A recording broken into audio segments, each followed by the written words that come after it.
We are live on one, if not the other. We are live on YouTube. And we're waiting for Catherine to get us on the Instagram. Now, just sorting out the Instagrams. Wait for it. We're now live on Instagram. If you're on YouTube, we're live on Instagram. And if you're on Instagram, we're live on YouTube. I've got confused now. Hello, we're back. People are coming in. I can see it. To see everybody. I don't know what's going on. So I'm just going to sit here and wait. It's all happening. The ladies to come to ask for Philippa and Kat to come on here and say hello to me on here. Here we go. I've got Kat. Well, she says she's coming in. Ah, Daddy Pig loves to dig. Hi, happy Christmas. His happy New Year. And you, my lovely. It's lovely to see you. Oh, here's Kat. Here she is. Hello. Hi, Bobby. Hi, Tara. Everyone coming in. Where is Philippa? Oh, here she is. Here she is. So if you're on YouTube, I'm not ignoring you. I'm watching for the Instagrams. For the invitations. Yeah. We are. Hello. We're back. We have returned. We're here. We're back. We've got loads of Happy New Year's on YouTube as well. Oh, so Happy New Year. Happy New Year, everybody. Got the Mayfair Forest Witch, whose graphics we love, Rebecca, Gab, Paige. Gab is appreciating our lipsticks. We're going heavy on the lippy. We've got a uniform now. We've decided on a uniform. I came on camera tonight wearing a purple shirt, and I was like, "Oh, hang on a second, everyone's in black," and so I literally went and changed because I was like, "I cannot be the only one." Philippa's just broken Philippa's just broken the dress code accidentally on YouTube because her profile picture's appeared and she's wearing a white top. Well, you have to change. So, you have to change. Change your profile. I don't know what that's all about. So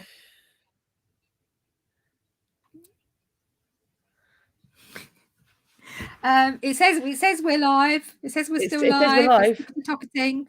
Okay, so if anybody can sort the tech, it's Philippa because it's not going to be me or Kat. Let's be honest. Okay, so thank you all so much for being here so far today. It is the first one back in 2023. So as per, we all hope you all had a lovely Christmas and New Year. Christmas can be a difficult time for some of you. So I hope you have all been keeping okay and you're all right. But we're sending you big hugs wherever you are in the world. Philippa's just, YouTube is doing bad things. Or StreamYard is doing bad things. Oh dear. Well, it says via StreamYard is still working. So me and Kat are on YouTube. 2 out of 3 is not bad. Yes, I'm going to check and see if we are actually streaming on YouTube. Which is like YouTube. It's a chewier YouTube. It's the YouTube. I'm going to check and see if. Okay. Loads of people. Which does mean that you are getting only 2 parts of a 3-way conversation if you are on YouTube. So apologies for that. Oh, hello. No, there we go. She's back. I was going to say that one way or the other. Paige might be. Paige is, but oh no, we've lost the voice of sanity. Thank you. Yes. I see liability. You are not wrong. We've got lots of comments coming through on YouTube. YouTube can't see the YouTube comments while we're doing this, can you? You have to open up another screen and have a look. Before we, you know what? We're 4 minutes in and we've forgotten something. Before we get any deeper into this, we need to just do the usual. Yeah. Right. We need to do the disclaimer. Yeah. Welcome to 2023, friends. And also welcome to History After Dark. We called it that because when we made it up, it was winter. And so 8:15 of an evening over here, it is dark. So it's now once again appropriate. And it also felt doubly right because we are looking at the potentially darker side of history. We are interested in exporting to you our historical knowledge as far as it may stretch, but also whilst doing so, giving ourselves the license to dabble in the profane, to say the swears, to talk the smut, to have the innuendos. So with that being said, if you happen to be in a car with a small child who is a dobber, we call him Timmy. Timmy's a problem. Or if you're in an open office with a judgmental boss, now is the time to put in a headphone or pause, come back, and you can watch us on the playback. We will be on the IGTV or we will be on the YouTube playback. So you can watch us later, unless we say something so unspeakably horrific, so scandalous, so libelous, so rhinoceros that we have to yeet this footage into the sun, lest we are all up on charges. And it's happened once before. Only once. Actually, not charges. It's only happened once before, so we are due another one. I think we were close. We were close a few weeks ago. Actually, it's been dicey, and today is is one that could be particularly spicy.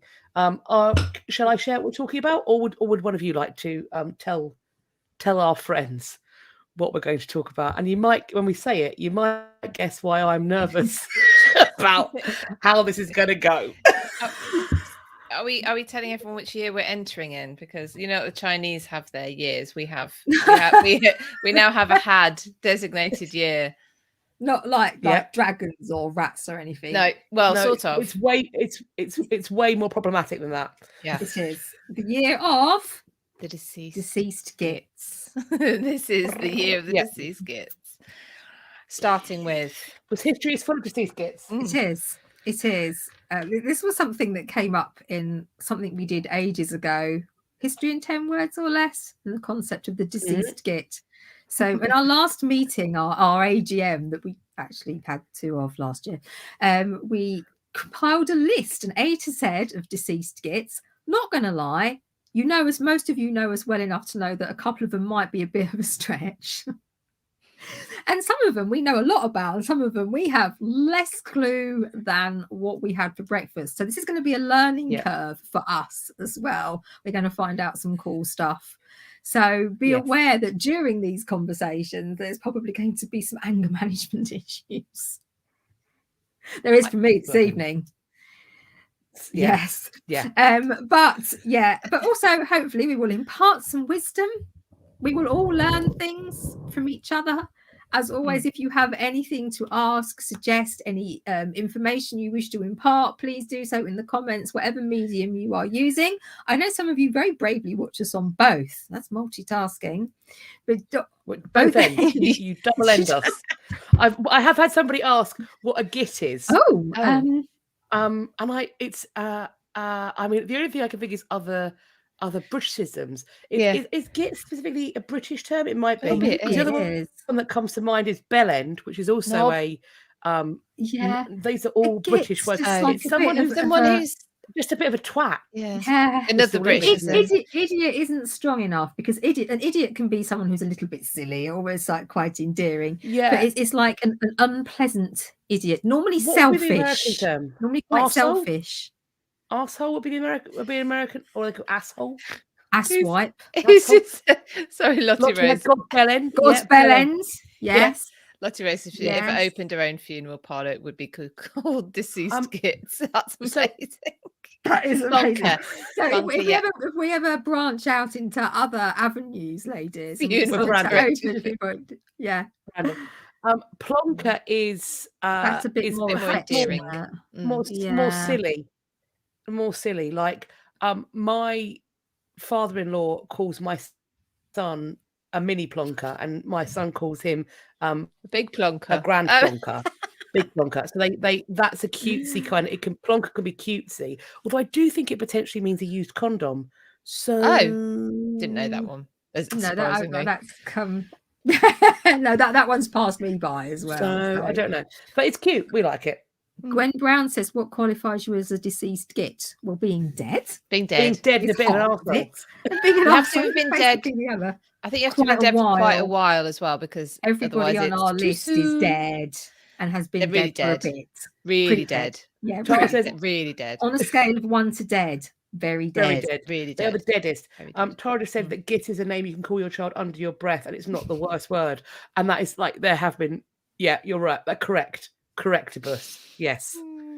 But Katie Rose, I don't think her funeral parlour would do much business, so I don't know. If you're in charge of organising the funeral of someone you hate. Yeah. But there's a few of them. Yeah, there's a money-making scheme. Or people with a sense of humour. What was the other one we were going to do? Oh, a scaffolding company called Perfect Erection. Not that we know bugger all about either of these things. We know nothing about mortuary science either. No, I We're suppose talking not. about Yeah. opening a funeral parlour. Yeah. Right. Oh, sorry, We I'm need to talk covering about- the thing. I'm just trying to sort the comments out. Ooh, we should Okay, probably Ben do and another Izzy- one on slang. If you're Well, asking about I British think slang. what we'd also said was, although we have these like 26 Gits lined up, there will still be guests and things where we might do games and other stuff and bits and pieces. So it's not back to back Gits, everybody. No. it's not- it's respite. not Even if it was, wall-to-wall that'd be bell okay. ends. But yeah, It we would probably be. will break But we're it going to up. mix it up. We're going to mix it up. What are we doing today then? Who's our Git du jour? Our opening Git. Yeah. Premier Git. The premier Git is the husband of Queen Victoria. It's Prince Albert. We're We're going with kicking A. off with Prince Albert. Yes, Controversial. A in our A A to for Z of Albert. deceased. A for yeah. Albert. A for Gits. Albert. And we have actually we've been really fucking organised, guys. We have. You were like the 3 weeks off. We have come back. We are renewed for at least for this week. Yeah. Okay. Because we spoke about this before today I was over gonna text. Yeah. When did you Right. revise? Today. Yeah, me too. But Yesterday. we also divvied up the research. So Philippa's suggestion was like we could separate it into 3 equally portionable morsels, and so we organised the work as muzzle off all around. Well And done. thank you. Well, And do you know see what? what happens. So Also, fair. we're going. We've got a kind of chronology. We've looked at different parts of the Albert chronology. I'm going to just chuck it out there that I volunteered to do the early life because I have potentially the most ingrained bias against both Victoria and Albert. They are not my favourites. That's an understatement. So I said maybe I'll do the early life. I won't just become a flaming inferno of rage. So, so that's where I went. Yeah. It's possible. It's possible. No, she will. Just as I actually feel a bit sorry if you're for him new after here, that's what's coming to. I think I'm going to be for Albert. I think I'm going to be putting the case for Albert in today. But anyway, we'll get there later. I So suppose it's like anything. There's shades of dark and light. I think this is a Git. A Git is someone who is shades of dark and light. In other words, we're all Gits. Yeah, it's not an active tyrant. Like, no. But we might. The thing is that it could be because I think we may have somebody like, you could put a Henry VIII on the deceased Gits list and it would fit. It would fit, and he is actively. He is the ultimate deceased Git, isn't he's he? a tyrannical misogynist. I don't know if he's the ultimate though, because I can think of even worse. But we'll have to have a Git scale. How far on the Git scale are they? Yeah, there are kind of like actively genocidal people. Like I think if you are actively genocidal, that potentially goes. I think we've got Ivan. Haven't we got? We've got someone on there that I'm not even sure I want to cover because he's so horrible we talked and deplorable. About we haven't got Vlad on there, have we? We talked about Vlad. Did we take him off? I think we took Vlad off. I think. Did we? Who did we? Okay. I can't remember now. Oh no, I do know who we've got for V instead, but I'm not going to say. Gwen says, "Why Albert? What qualifies him?" Well, brace yourself. Let's discuss. Let's talk about him, and you'll see. The thing is, part of it is you may not see this person as a Git. That's part of the joy and the wonder of the deceased Gits. Is that for you the good may outweigh the bad? Indeed.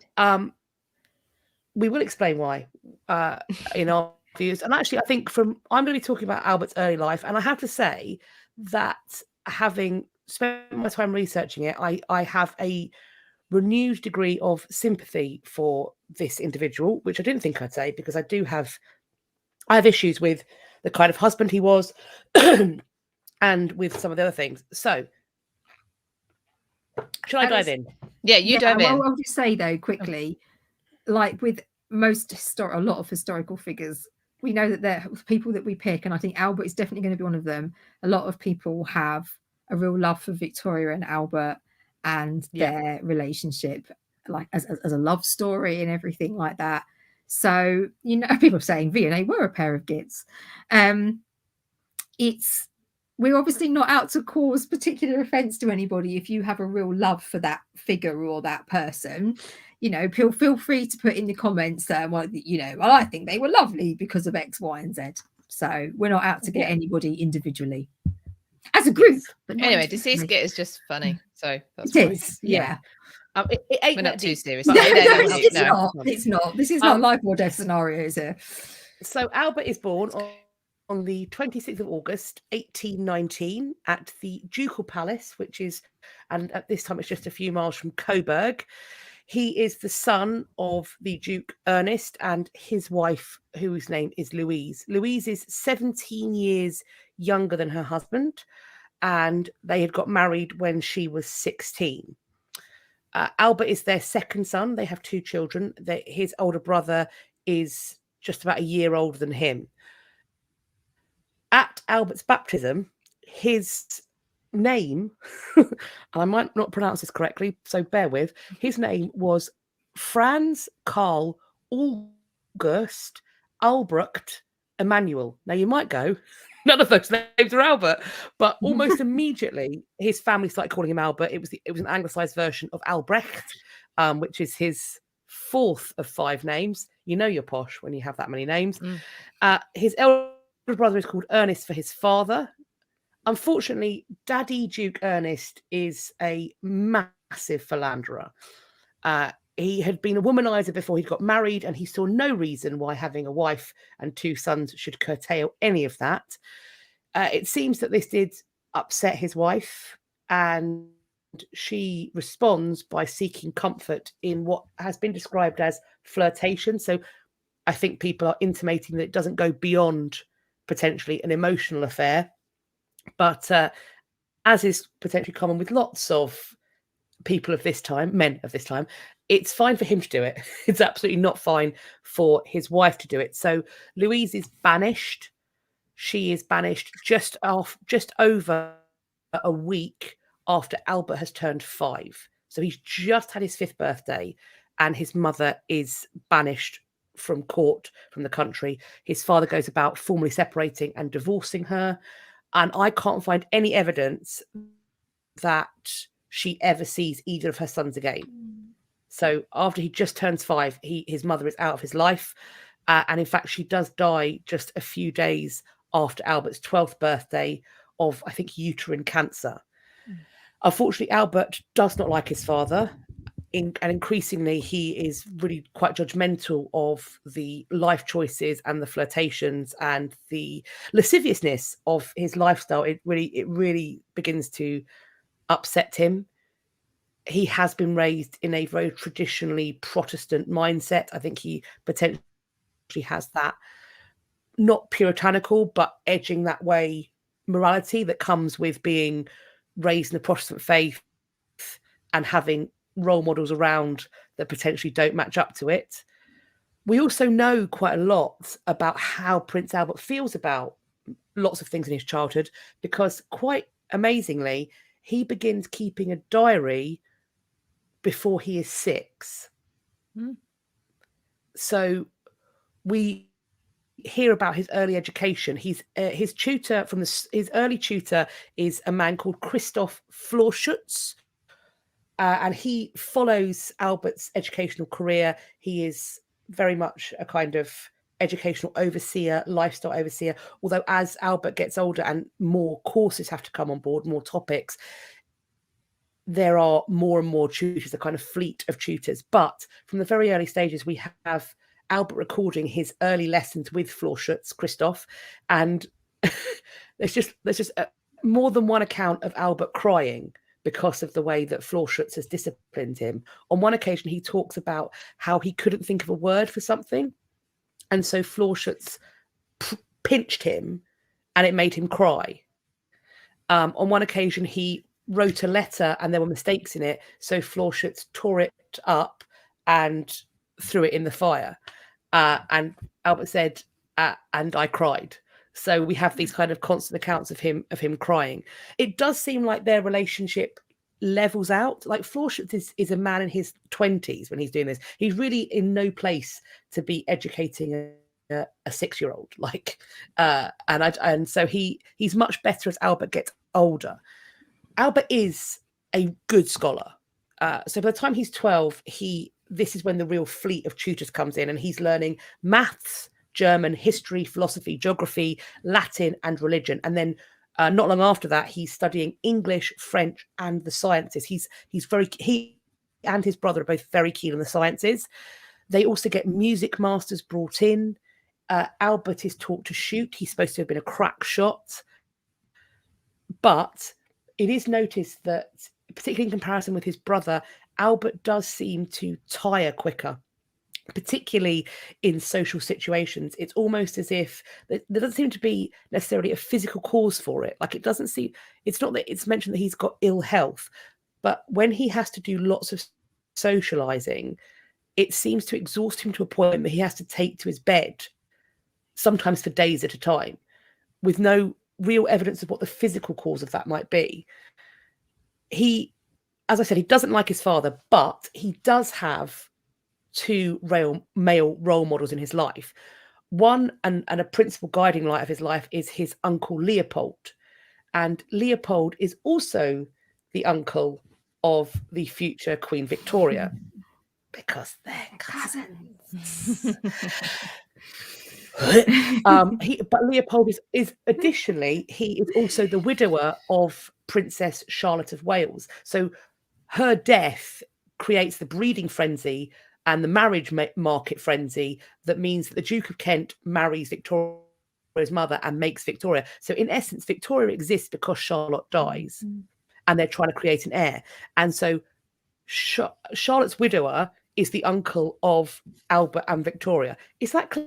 Or does that sound confusing? Okay. And Uncle Leopold sends his private secretary, a man called Baron Stockmar, to essentially keep an eye on both Albert and his older brother Ernest. Principally, I think, because Leopold is very aware that his older brother Ernest, isn't worth the fucking shit on your shoe, essentially, and that he is neglecting his duchy, he is neglecting his boys, and basically Leopold is quite keen to ensure that they won't be wastrels like their father. Ernest is going to be the next duke, but there needs to be some other stuff. So Albert's father and Leopold's uncle Leopold, their sister is the mother of Princess Victoria. Victoria and Albert first meet in 1836. They're only a few months apart. They're both about to turn 17 in that year. And although there is this sort of notion that she didn't think much of him, upon the first meeting, she does talk about how he's good looking.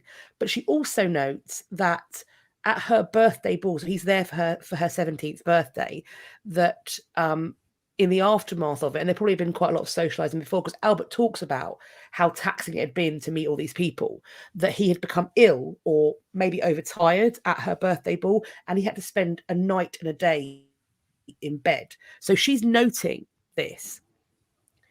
The next year, after they've met for the first time, Albert goes to the University of Bonn, and there he gets this really fine university education. But on top of that, on top of being educated by the leading lights of the European intelligentsia, he and his brother, because they're there together, also get a chance to partake in fencing and sitting around singing with their friends, and they do amateur dramatics, and they have these student friendships. And scholars have referred to this as the happiest year of the brothers' life together. Then, 1837, William IV dies, just after Victoria has turned 18. And some people say that's what he was waiting for, because he was absolutely horrified at the thought that Victoria's mother, and most of all Victoria's advisor, might get a chance to get their regency feet under the table. So Victoria is now Queen of England, and both Leopold, Uncle Leopold, and Albert have it in mind that he is a natural choice for a husband for her. They both seem to be expecting an engagement to happen, but it doesn't come immediately. And Albert sort of seems to feel like he's a bit swinging in the breeze. He can't marry anybody else because it's still up in the air about whether Victoria might have him. So he can't make another match. And he isn't getting any younger. And the longer it lasts, he has no property to speak of because his brother's going to inherit everything. So something needs to happen. But for Victoria, it seems that, after years under the Kensington House system, she is really enjoying her freedom. However, then there are these rumours about her and her Prime Minister, Melbourne. And on top of that, there's the scandal with her lady Flora. And so after coming in this sort of blaze of glory after William, quite quickly, Victoria starts making some bad choices. And I think a decision is made, perhaps by Victoria, perhaps by her advisors, that a marriage to a good, stable Protestant man like Albert is the thing to do. Although Albert does get so much, and I think probably Catherine, you're going to talk about this, Albert does get so much shit when he comes over for being a foreigner, for being basically a gold digger, and also they question his faith because other members of his family, including Uncle Leopold, had married Catholics, which after the reign of William and Mary and then Queen Anne would be problematic because Catholics can't sit on the English throne. In fact, the reason why the Hanoverians, from which Victoria directly descends, sat on the throne is because they weren't Catholic. But nevertheless, the engagement comes in 1839, and then the couple are married the following February in 1840. And that is what I have for you. It was lovely, thank you. Silver Hoshi, for being a German, even though the whole royal family was German. Yeah. Yes, well, correct. Yeah. But you were, you were from the other side. I think essentially the hub, when we come to talk about Victoria and Albert's relationship, marriage, or whatever you want to call it, it's always very sort of classically been seen as a bit of a love story because, once the decision was made, that there's the story, isn't she, that they were at Kensington, she was at Kensington. If you've ever been to Kensington Palace, and you go in and she was stood up and sort of looking down over a balcony, and he came in and she saw him and she swooned, and he was beautiful and handsome, and she fell in love, and she decided. She write about him, about his breeches? Did you read this? His white cashmere breeches, and noted that he didn't have anything on underneath them. Oh. She's very sexy. Observant. Very quickly. But yes, I think this was one of the things, is that then, like many things in history, more recent times, people have been going to analyse this a little bit more and said, yes, it seems like this big romantic rush of love, and they attribute Victoria's behaviours to how much she loved Albert. And of course, there was an element of that. But the decision to marry, followed by the weddings, but it comes quite close together. Now, we know traditionally that sort of matches made in sort of the royal houses across Europe, you were lucky if you even met the person a lot of the time. So it's not unrealistic to say, well, they made a rash decision, and so you don't know how well or badly that could have ended. But one universal thing, and you ladies have hinted at that already, was just lust. Last. They were, from the nanosecond they got married, off to bed. And Victoria was a prolific diarist, as a lot of you may know. So we get a lot of her information about how she felt about Albert and everything else based on and she wrote about her wedding night, and she was sort of basically we just kissed and we went to bed and we were up all night and it was amazing and all of these, and he spoke to me so sweetly and all these types of things. And it does come across as very sort of gushing and romantic, and that is not to say in any capacity that there was not a lot of love there, but you see it's almost like a whirlwind romance. And they are quite different. So Kat has touched upon the fact that Albert was a little bit staid, and we can look to his upbringing maybe to see how that might have been. But he was the quieter of the two brothers, the more sensible. he you know, part of this behavior may have been as well because he did tend to feel unwell and he needed to rest a bit more. But then he's got this pretty young bride with her tiny little waist who dresses to emphasize her youth and her beautiful figure and her sense of fun, and she wants to go to the parties and do all these things, and he's like, oh, not so much. But this is where you get the first couple of little things where they have the wedding and everyone's on tenterhooks because she's the wife and the woman, but she's also the queen. Is she going to say that she will obey her husband? And she does. And she makes a big point of saying this very loudly and projecting her voice across so that everyone can hear. But she's saying to him, I want to go to these parties. We're going to go and do all these social things. I'm the monarch. They get a 3-day honeymoon and he complains it's not long enough. I'm the monarch. So in these early days, she's kind of setting the scene a little bit, but quite quickly she gets pregnant. And of course, that changes everything. Now, in those days when you were pregnant, you still went out on the lash and did all those types of things because that's just what you did. So she would still go out and they'd have these open top carriage rides. They would go out. But she was quite upset to be pregnant so early on, because although she wanted a son, and her first child was not a son, to do her duty and grab a male heir, she wanted her time with Albert. She wanted to, and we all have a honeymoon period, don't we? We do all have a honeymoon period. Philip said, I wonder if she was a good shag. Right. She liked it. She yes, I was going to say, let's not think about that too hard. The two of them seem. The two of them did enjoy themselves. They did. They enjoyed it. And you know, so she wanted, well, I was going to say a bit more of that, but she obviously got a bit more of that. But she wanted really to carry on. She was a young woman, wasn't she, at the end of the day, who had, as Kat said, she'd had this very oppressive upbringing under the Kensington system, and with a mother who let her down terribly, and a stepfather sort of figure who is a git. It's definitely, he's more Gittish than Albert, in fact, but his name doesn't begin with A. So I do think it's worth pointing out that, like, the Kensington House system, one of the reasons that it was put in place is to avoid Victoria potentially falling into the excesses that had so beset and befallen the Hanoverians, like George IV. And from the things we see about Victoria and the stuff she liked and the woman that she grows into becoming, I think that we perhaps might have to question whether they weren't just responding to the Hanoverian legacy, but to the girl they had in front of them. Were they going, oh, she is more Hanoverian than she is anything else, and we better put a tight leash on this one because they're going to destroy the monarchy? I wonder. Yeah, but either that, or what I'm going to say is, like, you know, sort of certain types of girls' schools that really restrict girls' behaviours, and then it goes the other way. It makes you boy mad. Yeah, boy crazy. I know, I went twice. But you know, she only ever that there's never been any evidence to say that she had eyes for anybody other than him, in fairness. But I think it was a very difficult position. There had been like regnant queens before, obviously, but for most people it was still a little bit, and so he's had to come in. And again, we saw it with the Duke of Edinburgh more recently, who held his position very gracefully. You've got to be, even more than it was still a man's world than it has been more recently, that he would have to basically step back. And I do think we see over time, we see this dynamic flip.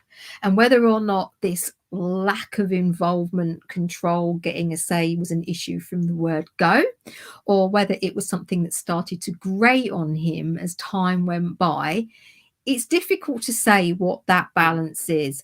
But her promising to obey, and those early, well, I want a longer honeymoon and I don't want us to be out all the time, those things to me seem a little bit like straight away he was like, well, I'm the man and you're the woman, and this is how it was meant to be. And I think those two things, her position of, well, I want to be a wife, but I'm also the monarch, and him, well, I'm marrying into this family, but I'm the man. I think there was always this slight, those things were never easy they were easy bedfellows, but those two things weren't. And as time rolls by and they have more and more children, because in the end they have 9 children, obviously, as time goes by and they have more and more children, the pressure builds on her, and you start to lose this beautiful, confident, strong-minded young woman who really believes in her right to rule and the fact that she should be running this show. But she's overwhelmed. Now, don't forget, you've got mental health issues on this Hanoverian line. She has what appears to be breakdowns, maybe slight manic episodes. She's had a lot of children. There could be obviously some postnatal issues going on there. And on top of this, she's got all these children. She's trying to be a traditional wife when she can't be a traditional wife.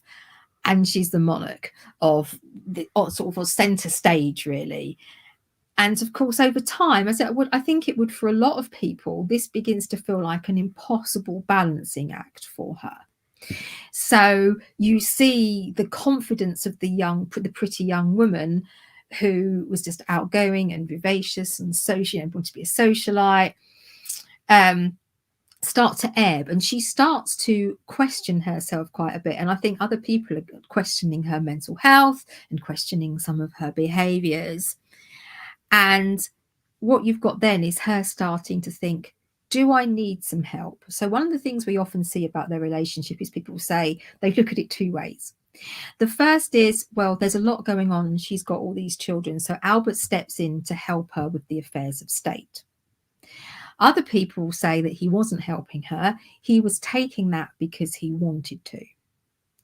And I was always a bit like, well, I'm not sure which one of these two things it is.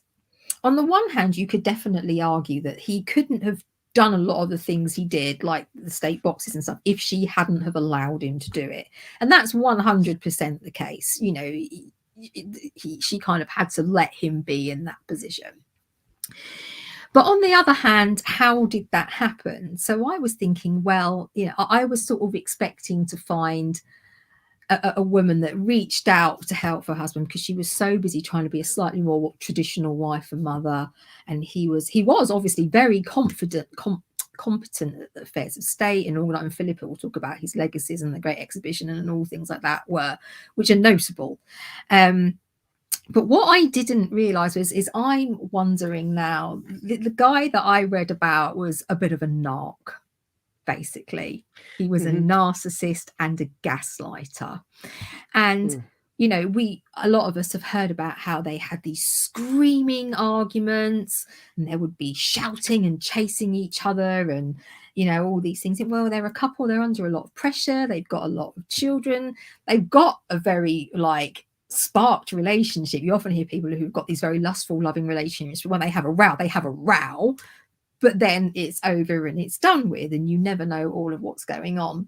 But I think the first thing I read, and I'm probably going to butcher this lady's name, and I'm so sorry, Lazen. So Lazen was like Victoria's, she was in her nursery. She helped bring her up. She was with her all the time, even through the dark days with her mother and Conroy. In her artifacts, they found locks of Victoria's hair, and it's all different colours. So it had obviously been taken from her as she grew, pressed flowers from her wedding bouquet, all things like this. So this lady was always there trying to look after Victoria, to help her grow, to be her confidant, to help with her development. She was like her best friend, really. And she wanted, therefore, this lady in her children's lives and to help to do some of in her children's nurseries in the same way as I think a lot of people would. Now, their eldest child, Vicky, became poorly. It was in, 1842. So she was poorly. She really was quite unwell. And Albert decided that he didn't like the way that Lazen was running the nursery, and this is why Vicky was so unwell. So Victoria got quite cross about this, and they had a bit of an altercation, and it got a bit nasty. And they both blamed the other one for saying, you want her to die, you don't care because you'll do this and you'll do that. So they would have these rows, and Albert would storm off and lock himself in a room like his office or somewhere. And she would bang on the door and shout, and he'd ignore her. Anyway, without mentioning it to her, he dismissed Lazen. He just sent her away. So he had, of course, no right to do that. I know they were his children, but he did not have the right to make that decision. And he basically said to her, you have to choose. Now, of course, he can't do that. She's the queen. He doesn't get to tell her. But she sent Lazen away. There was no discussion. And I was like, I don't like that. No. He had an issue with this woman. He never liked her closeness to Victoria. That's how it seemed. She, obviously she knew a lot about Victoria. Victoria spoke to her about all sorts of things. And I just felt like, no, okay. But that was like one incident. And I was like, okay, well, this has happened. Maybe it'd been talked about an awful lot before, and something came to a head with this particular incident. But what you see documented as Victoria closes in on herself, and she has these episodes where she's a bit incoherent, and Albert's doing more and more and more and more and more and more. And she's going, oh, Albert has, in her diaries, Albert has to do it. And he's saying, I think we should do this. And he's starting to dictate, you should wear this. So you see, obviously she's filled out a bit because she's had lots of children, but he starts dressing her in quite a frumpy way and dictating, I make the decisions about how the houses are decorated. I do all of it. Not, I have some suggestions, which is one thing, but sometimes he would be very, no, this is how we're doing it. But they would have these arguments, as I said. And what would happen is they would disagree. He would stomp off. Lots of people stomp off. She would chase him. Lots of people chase people. He would lock himself in a room. But while he was in there, he would write her letters telling her what an awful person she was, what a terrible wife she was. Here's all the things that are wrong with you. And then when he agreed that he would be in, or she was allowed to be in his presence, he would give her these letters and she would read them. And she had a notebook. And she would read the letters and she would discuss in the writings in this notebook about this came to a head after their 8th child, about what a terrible person was. She was a failure as a wife. She was a failure as a mother. She couldn't do her job. Albert was perfect. And he had it so that he started calling her child and she started calling him master. So you're getting to me, and I hate him. I hate him so much. So she's sitting back going, well, Albert's going to have to do everything because Albert is perfect. She's literally writing, Albert is perfect. I am having to pass things on to him. And as his confidence is growing within the palaces, this is where we see him sort of start to step out of that role and to a much more sort of public stage, really. But I think, to me, that's just really narcissistic. That's really gaslighting. She would show him what she'd written in these notebooks, because these are all the things that have come from her diaries, even the abridged version that her daughters worked with, and her oldest daughter Vicky, who sort of edited it quite heavily around the time of her death. But she would show these to Albert, where she'd written about what, she was this and she was that, and that was sort of by way of her apology, acknowledging what she'd done. And he would either said to her, you've done very well realizing you've done those things, or it would be, it's still not good enough and you need to calm down and try harder. To me, that's just any sympathy I felt for the child Albert. Just it's. I have no doubt that Victoria would have been difficult to live with, and we weren't there. But so much of her shouting and screaming feels like reactive abuse to me. It feels like somebody who has been, where their reality and their sense of identity has been so chipped away, and also just stuff they like doing, like being made to feel frivolous or silly if you want to go to parties, being constantly reminded of the family malady over and over and over again. To me, it's no wonder that after he dies, she is just, so much of her life and identity has been just chipped away, and she is unable to form an identity because he has destroyed her. That is the way I see it. But obviously we weren't there, and that's the way I feel about Albert, I think.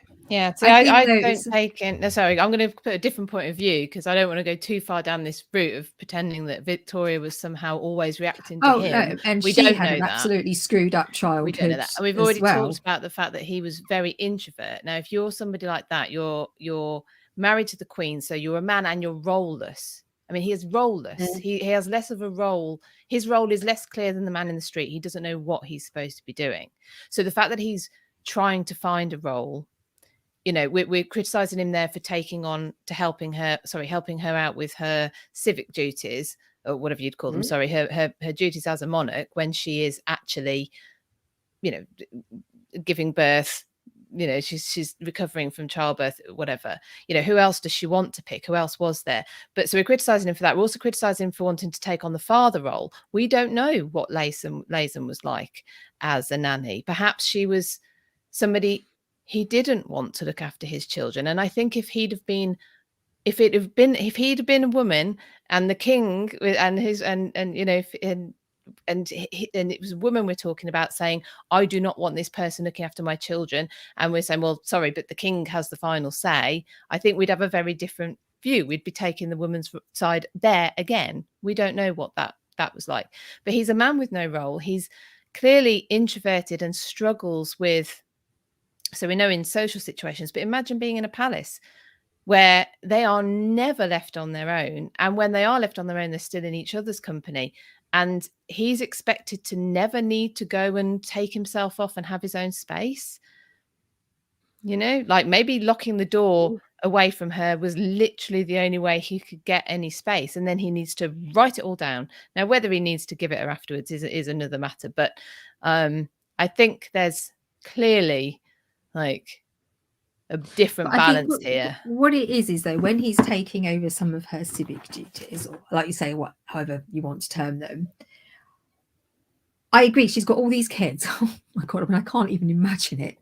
And she's looking for someone to lean on, and she's never had a strong support system. So it must have been really nice to think, I've got a strong support system. You know, she never had a father. She, you know, the people she had, like her prime minister, I've just forgotten his name. You know, it was almost like she was looking for these strong male models to support her, because she'd not had that. She'd had Conroy. Look how, I mean, that's a whole other story if everybody wants to look at it. But, you know, she'd been very let down, and it must have been lovely to think that she had someone in her corner who she clearly adored and who could support her and could do all these things with her. So I think what my issue is, if you use the right word, is I don't know how much of him doing this stuff was her genuinely thinking, I am weighing this up for the good of the country, my role as monarch, the monarchy, my marriage. I'm looking at this as a whole balance thing, and actually it would be better if we had a kind of bit of a teamwork thing going on. Because let's be honest, she's going to discuss this stuff with him, whether or not he's doing the work anyway, isn't she? You're not going to go, no, sorry, can't tell you any of it. But because then I see him chastising her like a small child and saying to her, you've been naughty, you're not good enough. I'm thinking, but is part of the reason that she is happy to just hand over more and more power to him is because the way she was writing and the way people spoke, it was like her spirit was just getting crushed and all her self-confidence went. And she even, people say, well, she spoke up against women getting the vote and stuff like that. But apparently she was writing and she was saying, I shouldn't be monarch. I'm obviously worthless. I can't do my job. I'm not a good mother. I'm not a good wife. So maybe women shouldn't be taking on the roles of queenship. So I think that's where that came from. So I don't know how much of it. Albert. No, that's what I mean. I don't know. Yeah. That's what I'm saying. I don't know how much of it is. Actually, this is going to work well as a pair, as kind of more of a dual role. Now we have all these children and things like that. You've got strengths and I've got to do this. Children. But how much of it is? That's. I mean, no one should be like. There is no when you get into numbers like 9 children. That can't be that. Mum is the one in charge, or dad is the one in charge. That has to be. And he does seem to have been a very good dad. But I think it's going back to switching the roles again. If it's saying, would we be okay if someone said to one of our daughters, I've written you a list of things about why you're a terrible wife or girlfriend. You need to go away and look at it, and then I want feedback on it, and then I'll tell you whether or not your feedback is adequate. Well, I would because be right if with someone that, said that to me, I would, and I would also do it the other way around. You do hear about women who abuse their male spouse and do the same thing. I just don't think anybody, no matter who they are, should treat people. So I don't know what the balance is. What is a natural progression of their relationship going that way because of the kids and the balance of the work, and how much of it is I think he was a bit of a gaslighter and but he had a shit upbringing. She had a shit upbringing. So I think he doesn't know how to work a loving relationship because she's never had one. Gab is asking, how much time did they actually spend with their children? Were they really involved? Yes, they were. Well, Albert was very hands-on. I mean, at Osborne House, is it Osborne House? Yeah. We each had a patch of land and a set of tools, and they were taught how to grow their own vegetables and also and tend the land. Swiss Cottage in Swiss London. Cottage. Oh, is that Swiss Cottage? They've got Sorry, their not little Osborne. wheelbarrows. These kind of little regimented little Swiss wheelbarrows. I think Albert desperately wanted a perfect family and a perfect wife, and he wanted to be a perfect husband and a perfect father. And I think he thought he was those things. I don't think he was a great father to Bertie. I think that Bertie was sorely let down by both his parents. I think that the fact that Albert clearly, obviously, overtly favoured Vicky, everyone recognised it. There were problems there, and when I look at the Swiss Cottage, I'm like, this is really sweet. But do you know what it reminds me of? It reminds me of the modern version is the sad beige rainbow on Instagram, and it's the yummy mummies and daddies who only feed their children granola and give them names like granola, and that's what it feels. Granola loves granola. It feels like granola loves all she eats and granola. Hummus. Well, that's her brother is hummus, obviously. And it just, when I look at the Swiss Cottage, it just feels like that sort of thing is happening. That this isn't actually. This is about raising the idea of what a child should be. And I'm reminded as well of Charles Dickens' book Hard Times, and how it starts in the schoolroom, and these children are little test tubes, and it refers to them almost like little test tubes to be filled up with knowledge. But of course, that is how Victorians raised children. That's not separate. That's a very kind of standard way of educating. This learning by rote. You will be a miniature version of your adult. Everyone's in a pinafore, and the devil makes a work for idle hands. Is a very kind of that period knowledge. But I think the problem is that Albert it was emotionally neglected thoroughly, so he became incapable of offering that to his family, while Victoria had this over effusive emotion and couldn't control herself. And I do wonder, them as the opposite. I see him as actually being able to have that emotional capability, and her being really quite not standoffish. She was sort of mothering from afar. I mean, when Vicky loses her husband, all she can do is write to her and tell her, well, now you know how I felt. Yeah, she has no compassion. No, but she is able. Albert can't necessarily express. He can be quite feeling for other people, I think, but Victoria is the one who expresses all the emotions.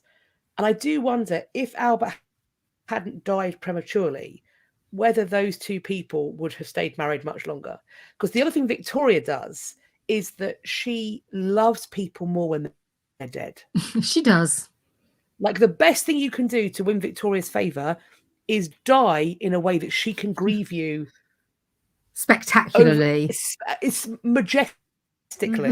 That's what she wants from you. She wants you to die so she can grieve. And that's one of the reasons that she hates so many of her children so much, is that they haven't died, so she can't grieve them magnificently. Albert has this little brooch made for her for Alice. Oh, when you're dead, your name's in diamonds, baby. Your name is in diamonds when you're dead. Even her mother, who she banished from the court when she died, the father she never knew, she would refer to herself as a poor fatherless girl. I mean, bitch. Bitch. Yeah. She knew how to make something of that. Oh, she loved to be the victim. She loved it. Although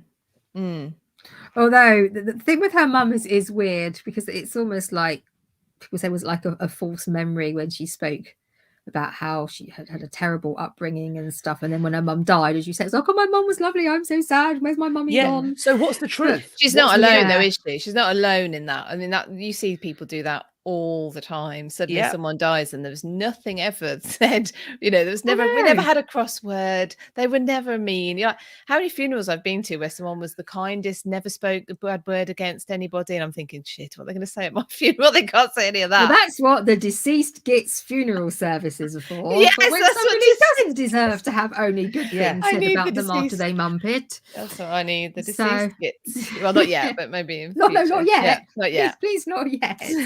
Yes, I think they're volatile. I think is probably the best way to describe it. Volatile. I do think that anyone in a perfectly happy relationship that's never had a raised word does have difficulties understanding relationships where couples work and do the shouting thing. Can I just say that? Because that could be why I have such a problem with it. If you've never seen that, if for that to happen in your life would be catastrophic, you won't understand how couples can actually have that and still be happy and functional. I just think that's worth mentioning. That's a good point. But Prince Albert, we cannot get away from the fact that he did immense work. I think if he was alive today, we would be thinking he was a very progressive thinker. He's one who said, I'm in a position of privilege, I need to use it. I mean, how many people say that now? I have a voice, so I'm going to use it for good. He did that. He's like the original, of that kind of idea. You've already mentioned, Kat, his education, and he uses that. And I'm wondering actually whether that's a lot to do with what roles he takes on to help Victoria as well. But he was very, very into his science, like you said, at a time where, we think of science, it's a given, isn't it? Everything's kind of driven by science now, but it wasn't at that time. It had to be promoted. Science wasn't taught at Cambridge. Maths wasn't taught at Cambridge. He became Chancellor of Cambridge and had them put onto the curriculum because they weren't there. Which sounds kind of incredible, doesn't it? He really pushed for better education at all levels. So right the way from your working class children, what was the standard of their education? He pushed for better standard of education right up to the university, like I say, at Cambridge. Now they'd appointed him Chancellor of Cambridge, thinking he'd just be a figurehead. But clearly he took his role seriously and was like, no. You've made me Chancellor, so I'm going to do something. And that was one of the things he did. And everyone would have heard of the Great Exhibition. So this came about because of him patronizing the pursuance of science, and in this particular case, industrial design. And so he was big into architecture, so it's not really surprising that he did a lot of building and things like that when he was looking at Osborne House, I think is his design and stuff like that. But he was very, very interested. And so it's 1850. So don't ask me how old he was by this point, but they set up the Royal Commission for this exhibition, which was actually an exhibition of the what were they called? It's a very long name. The encouragement of art. No, is this it? Yes, the encouragement of art, manufacturers, and commerce, and that became a Royal Society under Albert's patronage. And they used to put on annual exhibitions. Anyway, this guy, who was another very, very interesting guy, who's completely. We haven't got time to get into him, Henry Cole, but if you want to look him up. He went over to Paris to have a look at their equivalent exhibition. And so I was just in a comment, but okay. And there was nothing in this exhibition for international exhibits. There's nobody there. So Henry Cole came back, spoke to Albert, I don't know, whatever, got him to basically to promote this idea of doing a big exhibition, which is going to be international. And this is where we get this great exhibition, which again had another huge name. I can't quite remember at the moment, but they set it up, and it was actually commercially incredibly successful. But another interesting, before I get on to that, there was huge opposition to this exhibition even happening. The reason being that in Europe, there were revolutions kicking off all over the shop in the past sort of 10 years. And it was thought that if you allowed the masses to congregate anywhere, you're going to get a revolution. And Victoria and Albert just said, no, poo-poo this. This is not a good enough reason for it not to happen. They tried to get Victoria, or tried to persuade Victoria to go and live at Osborne House for the duration of the exhibition. No, she wouldn't. Not only would she not, but she visited the exhibition billions of times. I don't know, a lot of times. She went along, which I thought was quite telling of their attitude. But that exhibition made a profit, which was kind of, that's sort of not, that doesn't tend to happen with, you know, trade shows. It's like the original trade show, isn't it? It made £186,000 profit, or 180,000, 186. I've read both. And it's with that money that they purchased land in South Kensington, and we have this museum district now, you know, where you've got the Royal Albert Hall, you've got the V&A, I think Imperial College is there, the Natural History Museum, all of that, the land, the institutions, the buildings themselves were paid for from the surplus from the Great Exhibition.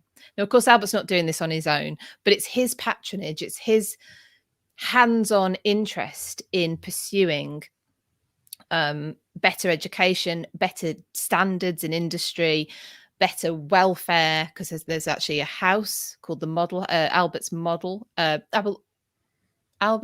House, I think it's called, that was exhibited at the exhibition. It wasn't allowed to be built at the exhibition, so they pursued it and got it built close by, which was a demonstration of better housing for the working class, basically, where everyone had a lounge, everyone had a kitchen, a toilet, a bedroom for the boys, a bedroom for the girls, a bedroom for the parents. These are like standard sort of houses. So he's very hands-on. He's pushing for better welfare, like I say. He's pushing for better standards in industry. He's pushing for adoption of science. He actually, there's a few things. Oh no, actually, one little just side note. The Great Exhibition was sponsored by Schweppes, you know, the drinks company. I did not know that. That's so cool. So we need some product placement now. Yeah, product placement. Very good. I don't know if that's the first example of that, but I thought that was quite fun. That's really interesting. Yeah. So they so he does all this, and he's he also, I didn't manage to get a chance to have a look into how he, or exactly the detail of this, but he also reformed the royal finances, which I thought was quite interesting. I know that's been done again since, but that he sort of came in and said there was a lot of wastage, and so he reformed the royal finances as well.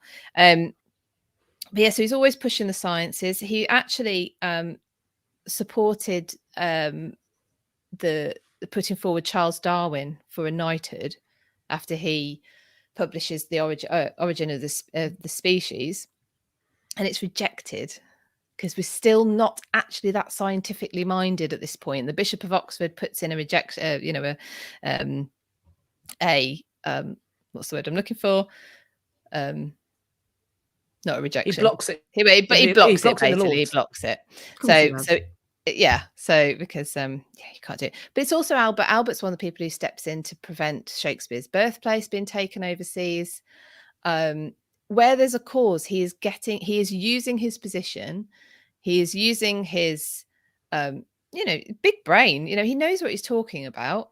He's using his interest, he's using his position, he's using his energy, because he's not the monarch, so he's got to be doing something to get behind all these causes. And we still have pretty much everything that he went, that he got behind.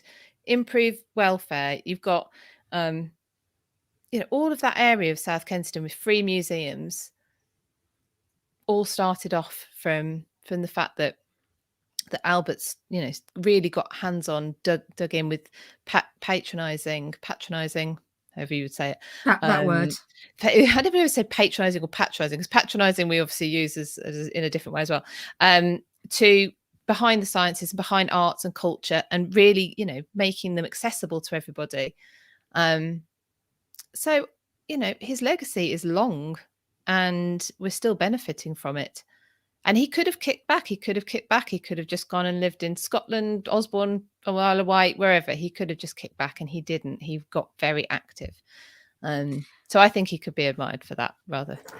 A mad journalist said, do we think or know if Victoria had an education to sort of rival his or equal his? Well, she didn't go to university, so she missed out on that.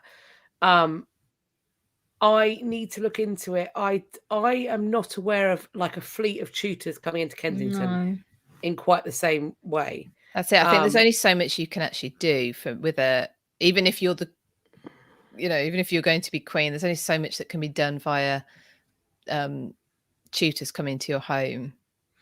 Yeah, I mean, she was. This is a girl who was until she kind of became queen. Her mother was still insisting that every time she walked down the stairs, someone held her hand.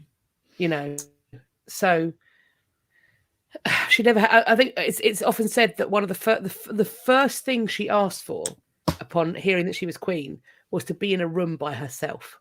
Yeah, which I think is very telling. She had not been. It's very, very telling. And I agree. I think also, like, I'm not sure whether it was Victoria or Albert that kind of took on photography and championed photography in quite the way they did, but the official court photographer becomes a thing. And granted, a lot of the photographs of Victoria and Albert and the family were supposed to be private family photographs, but we have access to those. We see the intimate moments of not just the British royal family, but when the Tsar and Tsarina come over, when Kaiser Wilhelm is over, we have these, and we have some video as well. We have like motion pictures. I mean, although our train networks are dog shit now, the steam railways of Victorian England, of course, there is also a massive price within this kind of drive towards technological advancement. The way what sits hand in glove with that is a striving to reach ever further. There isn't a space race, but what there is a land race, and there is this kind of drive to empire. And what Charles Darwin achieves in The Origin of Species sits hand in glove with this weird Victorian Darwinian drive to eat everything, like eat all the animals, eat them all, even if that means that they don't exist anymore. So we have this kind of there's a real within this advancement that I think Albert definitely champions. There is, and even the kind of consideration for the working class. What's also happening with the Industrial Revolution is there is a hardness and a cruelty to Victoria and Albert's Britain that stretches out beyond it, and there is that is also a legacy that we are still trying to unpick and unravel, particularly with things like the closures of mines and factories and the gutting of that part of the country. So I think that there is definitely a legacy that we can't deny, but I think there's I just want to kind of undercut it and go, but the other side of that legacy is for lots of people considerable amounts of pain. Yeah, but I'm talking about Albert's legacy, and you're talking about Victorian England, Britain's legacy, which can't be quite equated. Debbie's asking, were there other girls in the household that were her age? I don't think she allowed access to any other children, was she? She had dollies. Had dolls, which she kept. Did she keep them like for entirety of her adulthood? Yeah, I believe they're still at Kensington, and I think she sewed a lot of their dresses and stuff. She and Letson sewed dresses together. Yeah. So, I mean, Letson was her only friend in a lot of ways. Yeah, I can't imagine how well socialized she could have ever been. I'm imagining someone who stayed pretty childlike, and you've got to be married to that. Yeah, that might be quite difficult. I think the problem is that they both had these sort of they both never really had loving, nurturing relationships as children. So neither of them had like role models to make them feel loved, supported, appreciated. I'm sure Albert appreciated that he'd had a good education. You know, he was obviously very intelligent and erudite, so I'm sure he appreciated the education that he'd had and some of the opportunities that came with that. But I just mean, you know, like, you know, he lost his mother, his father was a bit of an ass. Yeah, he wasn't isolated in the same way that she was, though, was it? Like he had his brother, and he did get to go to. But I think did he want someone to dote on him, and she wanted someone to dote on, so that clicked in together quite well, that they both felt that they'd never had sort of loving relationships as children, so they were able to perhaps provide that to one another, but not necessarily in a way that helped them both out the best. I think there's a point that what does seem to be the case for both of them is that they could very quickly point out the faults and flaws with their upbringing. Like they were acutely aware of, I think, a sense of having been in some way let down, maybe wronged. And I think what you have there is two people who are what frequently gets called injustice collectors. That's a great term. I think that they are very aware of what other people should do, of how things should be. And when those things don't come to fruition, they react in very different ways. But I think that the impetus is the same.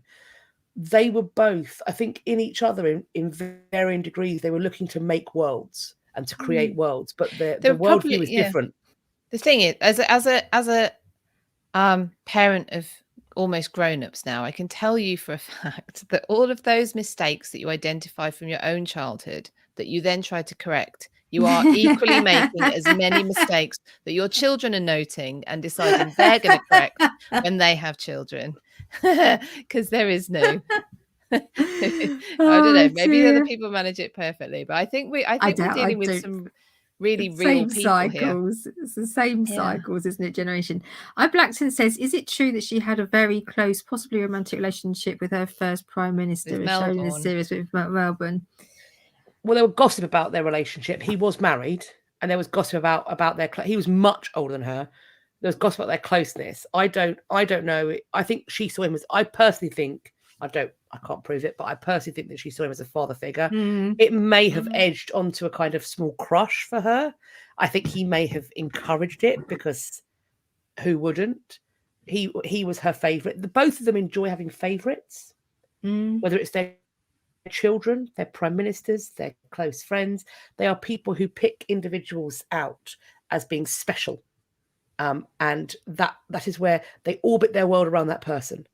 And then when the sunlight goes out, it's very cold in that presence. I think I wouldn't want to be friends with either one of them. I think they are both equally just difficult. Yeah.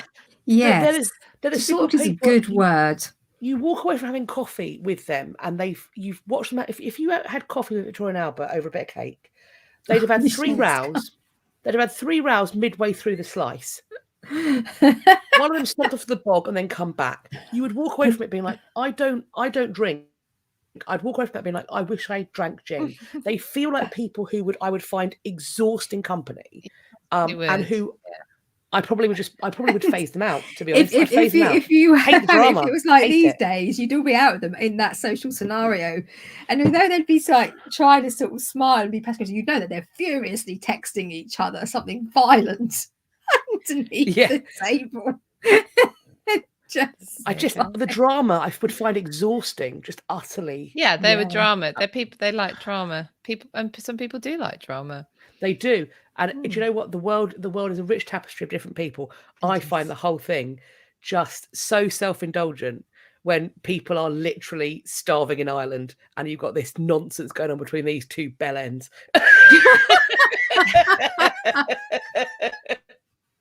There's probably lots of nonsense going on between lots of bellends, whilst all the atrocious things are happening. These are the bellends we happen to know about. We are that, yeah.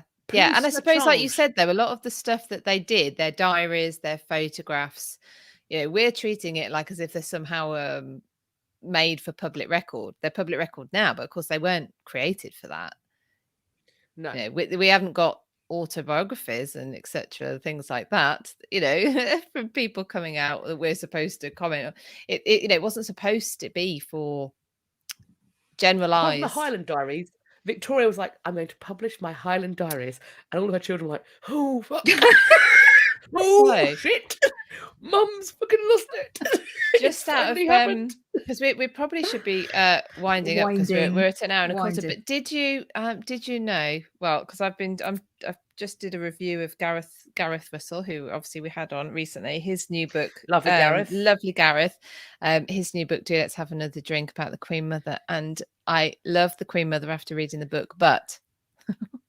One of the things that seems to have possibly happened is that she destroyed evidence of the potential relationship between Victoria and Brown.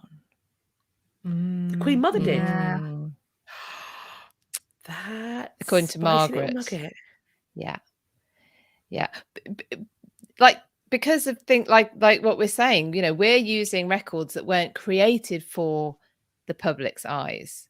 And I think that was the if it's true, I think that was the motivation behind Margaret also destroyed her own, so Margaret, I think, is the one who tells of this, but she also destroyed records, letters between Queen Mother and Diana. So there's probably quite a lot we don't know because things will have been destroyed. And I'm sure that somebody would have had to hide Margaret's stuff because there is no way. Yeah. Well, I don't know. There is no way that gin-soaked lush. She did everything in public, though. She did. So what? If she did that in public, what was going on behind this? I don't know. Maybe there wasn't anything else. It's scandalous. Maybe she behind the scenes. She was like dead boring.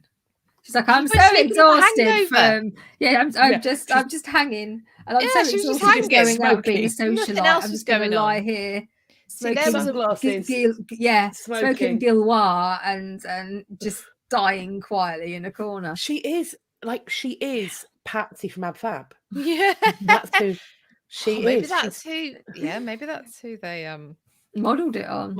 Yeah. Someone's toes in the sand. Sorry for this, but are you using records that are now public? So the diaries. Well, what survives of the diaries, to my knowledge, are public. But like you said, the photographs. We've got insight into family moments. They weren't created. You think of every photo now that's published from the royal family. It's for our eyes. We don't get anything that's not supposed to be, apparently. So I think that's quite, we've got this insight that they didn't expect us to have, and of course we're like everything in the past, we're looking at it through snippets of information and extrapolating out our strong views from it. I haven't listened to any of this crap. What do you think the Queen Mother would feel about the Harry and Meghan Netflix memoir saga? Death and beatings. That's what I think. Hate it. Death and beatings. Yeah. I mean, she probably wouldn't have loved the idea. She wouldn't have appreciated woman of colour, an American, marrying a family either. So she probably wouldn't have loved the idea of him marrying Meghan in the first place. So as she was divorced and American, that probably would have brought up some memories. Yes, divorced Americans. Yes. Yes. Yeah. But I recommend anyone picks up the book because it's quite again, she's someone who lived. I mean, she lived for over 100 years, so there's plenty of shades of grey, in the story. Very, very interesting. And she loved chocolate, and she coined the term "drinky poos." She did. Two of my favourites. Yes. It's just a family of drunks, isn't it? Just a bunch. She was impressive. She was impressive. She could drink because the amount of time she spent drinking. When she has built up a tolerance over years. Yeah. Oh, I mean, at those state dinners, it's just like wine. Like they must practice drinking. There's just no way. If the amount of alcohol that gets served, and granted, we're taking a sip here and there, but even then, no, she would start with arsehole.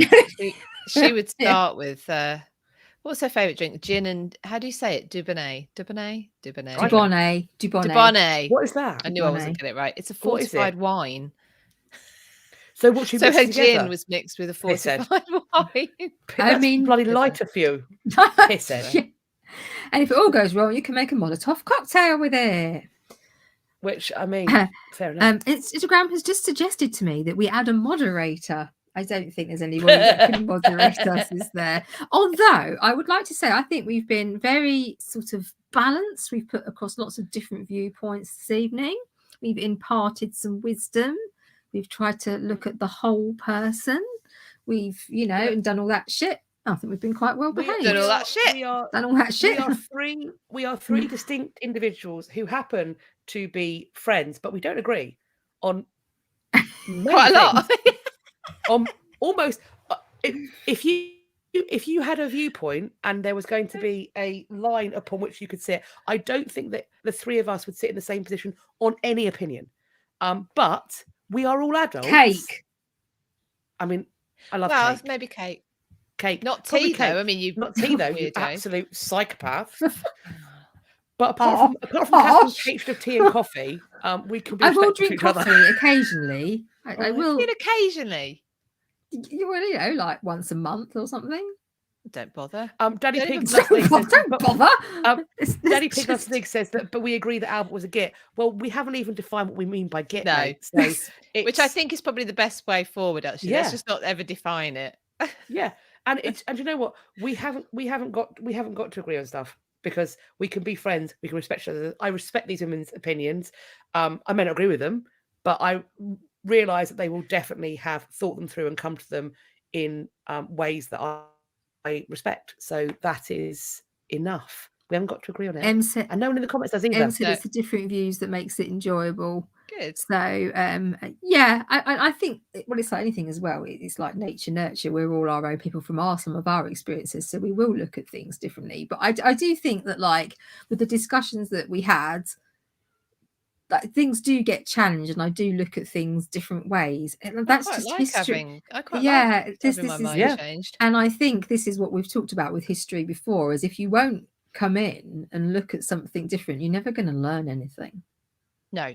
And anyone who says And they know even everything if, yeah, exactly, exactly. And even if you don't, someone puts a contrary viewpoint across country with that, and you still don't agree with it, at least you can say, well, okay, but I still don't agree, but I can see where that's come from. I can see why people might think that, because I hadn't considered that, or I hadn't found that piece of evidence, or whatever.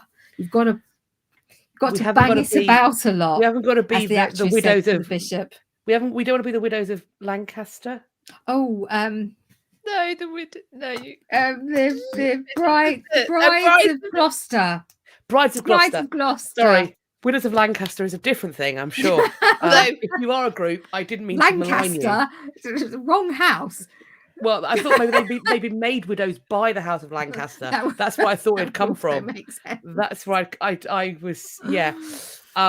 So someone said earlier, sorry, is a git a flawed human? Yeah, I think that's probably a good way of putting it. And that's the thing, is that's why anyone can be a git, because everyone's a flawed human. We are definitely gits. I'm a git. I know I am. I'm a salt bitch and a git, and sometimes I'm also a C. Proud of it. Look, right, if you yank the chain, expect to get the whole fucking dog. There will be a reason why I've come. I was wondering what was ending the chain then. I was thinking Yes, doing it this dog. I was the big also dog. Look, there will always be a reason that I come for you. Usually it's because you come for me before I sent for you. Or you come for one of her friends. Don't come for one of her friends. Don't come for one of my friends. Or if you come for somebody, more so actually, if you come for somebody that I love, the gloves are off. I will finish you. And I make no apologies about it, but it sometimes makes me into a massive bitch. But I'm doing it. You've asked for it. If I'm doing it, it's your fault. If I'm doing it, you. A mad if I got out of bed, you've made it happen. A mad journalist says, "Isn't a git an old geezer?" That's also quite a no. Because you saying old Git is. You'd say old Git, yeah. It's a connection thing. So Gits haven't Git got to be can old. just be somebody who's a bit grumbly as well, like Can be. that's not very personable. Grumbly bum. Maybe, yeah, grumbly Git. bum. Not always very personable. Git. Maybe This.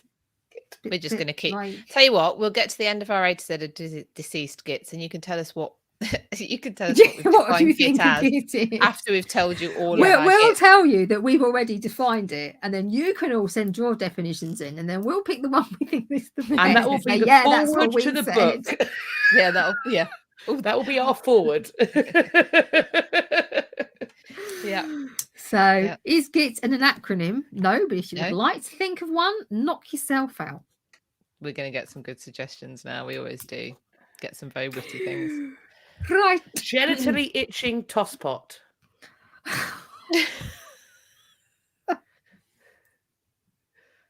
Generally irritating twat.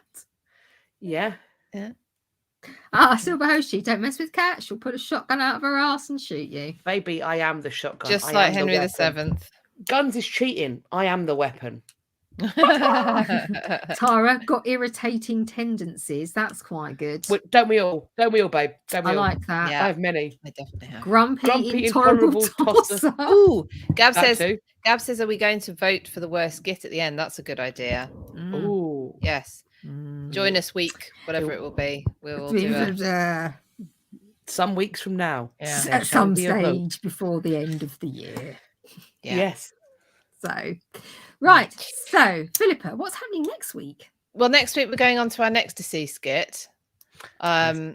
I think, aren't we? Because we haven't got we are lining up some guests, but I don't think we have them ready just yet. So we will be going on to our next deceased Git. Let me tell you who that will be in a second. While I'm finding that, remember you can support us at buymeacoffee.com/had podcast, which lots of you have done, and we are very grateful. Very grateful. And Sister Krista has also become one of our close friends on Instagram, which all of you can do as well. It means we post you random shit that we post to each other usually. we now will quiet over Christmas. We were a bit quiet over Christmas and the New Year, but except for we'll be back to irritating you in various different capacities on a more regular basis. Yeah, absolutely. With random shit. But yeah, you can do that. Speaking of guests. Oh no, sorry, Philip. Carry on, sir. I do apologise. Oh no, sorry. I was going to say I have found out who is next week. So it's Robert the Bruce next week. Ooh, Robert the Bruce, marvelous. Daddy, marvelous. Pig loves to dig. Can we design some hat hoodies to sell? We need to go on to that. It's going to be beavers at dawn. And the classic logo is another one. We love. If you'd like our beaver on your shirt, Daddy Pig loves to dig, we can sort that out. If you want our beaver spread wide across your chest. I didn't take it that far. This cat has taken it to another level. That's what I'm here for. As is standard. Yeah. Cocked, you might say. Speaking of guests. Spatchcocked beaver. Oh god. Christina is asking how you become a close friend. So if you go along to buymeacoffee.com/had podcast, that's our Buy Me a Coffee, and on there you will see the option to become a close friend. So that's in the Insta bio. Yes, quick suggestion then. Speaking of guests, young Mr. Downing said he would like to come back and do a had with us. Very weird. So, so I said, so my call to this was, well, we'll see if we can find a use for you. So if anyone can think of a use for Phil on had 1 week, then please submit it. If you're thinking if it's downright dirty and inappropriate, don't suggest it. That's probably what he's after. Do you know what we could have him in for the Henry VIII? I've got on our list Henry VIII the twat. So we could have him in for that one, perhaps. I think there we go. He would like so that. If you can think of a use for Phil, then just let us know. Yeah. Right. But yeah, so I think as always, please don't Google anything we've said. No. And if Kat was laughing at the same time. If Kat was either laughing or had I've been had by your beaver. Daddy Pig. Yes, correct. Correct. And a mad journalist is downing the pretty redhead. I mean, he's a redhead. Oh, yeah, she called him that on one of my lives once, like one of the ones I've done on my channel, and he saw it. And someone else also said he had a really big nose. And he was like, "Oh, I don't think he's got a big nose." No, I don't think he's. He's a very handsome. He's a very handsome man, and he has a majestic calf. I wouldn't call him pretty. The pretty redhead. Pretty redhead. Yes. He liked that though. He thought it was lovely. That's as on YouTube can let you know what it's like. Yeah, I bet he did. I just need to write down. Yeah, I've been had by your beaver. Okay, your beaver. So don't Google it. And if you have had a Timmy in the background accidentally, then good luck tomorrow. And we apologise. Some of my other half works with. His name is Tim, and he loves had. He's the one that went and what happened. He's the one that went in today. Went, what happened at the HAD AGM? I need to know everything. So hi, Tim, if you're watching. Tim, you will never know the full depravity when we three meet in public or in private together. Can you imagine the depths of depravity we plumb? It's so deep that we could never bring it. It would be like a black hole in the space-time continuum of vulgarity. Yeah. So I don't know what's going on half the time. You're just constantly on Urban Dictionary being like, what does that mean? What does that mean? Oh Christ. If you would like to plumb Cat's depths, then buy us a coffee. Yeah, if you want to be involved. Right, so I've not my thing. So I think that's it. So if you are on YouTube, you can also find us on Instagram at history.after.dark, and that's where our link tree is with all the bits and pieces in that we have mentioned, including our Substack. You can follow us on Substack, and we've got some really cool stuff coming up on Substack fairly soon, including a Patreon where you can get lots and lots of bits of different types of had. If you are on Instagram, you can also follow us over on the YouTube History After Dark. Please like, subscribe, do all the usual business. You can also follow all of us individually as well on all our various social medias. Me and Philippa don't do Twitter because it is the pits of hell. But Kat on Instagram is Katrina.Marchant. She's also reading the past on YouTube. Philippa is British History Tours, and I am now. On Facebook, I am the historical collaborator. On Instagram, I am just historical collaborator. I couldn't put the in. Catherine, are you on TikTok yet? No, because Philippa and I are both on TikTok. So you can find us on the TikTok. It looks hard. I'm not there as often as I should be. It looks hard, Kat. I don't know what to do. You don't know what you to do. Get on and I don't know what to do when it's hard. Get on it and make it soft. You know what to do, baby. Kat, you'll have to give me some instruction. I will. I'll walk you through it. And the TikTok. Someone's just said that Buy Me a Coffee was down. I think it was down. I've just managed to get it to work. So maybe it was having a little, maybe the just sheer volume of traffic to try and get on our close friends list. That'll be it. Was so huge that makes sense. The whole thing's the whole system's collapsed. Just crashed it. Yeah. Right. Okay. I think that's it. That was our first one back. I hope you enjoyed. Had lots of people in sorts of different capacities. I've had lots of people on YouTube saying they liked the format. So good. Come back times. Come back the Bruce chat. The Bruce. Yes, the Bruce. And we will be almost certainly as organised next time around. Look, you can't have it every week. I love they organised is we know what we're going to talk about and we cram an hour before. Yeah. No. That is organised. That is organised. You can't have everything in life. We planned stuff. We looked stuff up. We knew shit. We talked about it. Executed. Fulfilled. Good time. Nice. Good times. That was a whip, by the way. Oh right, but it was a bad whip. That's not how you do a whip. Shut up, Kat. It's time. I think it's time. She needs a tea. I need some sleep. Yeah. Right. I need to stop eating the Christmas chocolate. I'll count you out. Okay. Yeah. 3. Bye, everybody. Thank you so much. 2, 1. Bye.